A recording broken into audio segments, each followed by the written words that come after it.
L'entrée et la sortie d'un réseau de distribution sont deux questions essentielles dans la vie du réseau. Ils illustrent parfaitement ce que Schumpeter a appelé le processus de destruction créatrice.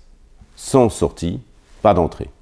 Ce sont aussi deux moments essentiels de la vie du contrat, deux moments très délicats qui donnent lieu à un tas de contentieux, à la fois devant les juridictions judiciaires et devant l'autorité de la concurrence. S'agissant de l'entrée dans le réseau, une question essentielle se pose. Le distributeur peut-il imposer sa candidature au fournisseur et réciproquement, celui-ci peut-il refuser la candidature d'un distributeur? Du point de vue du droit civil, cela pose la question de la liberté contractuelle et de l'interdiction des contrats perpétuels. Du point de vue du droit de la concurrence, il s'agit de savoir si un refus d'agrément est un acte unilatéral ou manifeste une entente prohibée. La jurisprudence est divisée.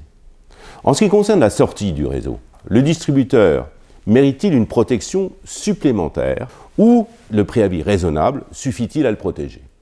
Du point de vue du fournisseur, le fournisseur peut-il se voir imposer un changement de contrôle ou un changement d'enseigne de la part de son distributeur ou peut-il le refuser?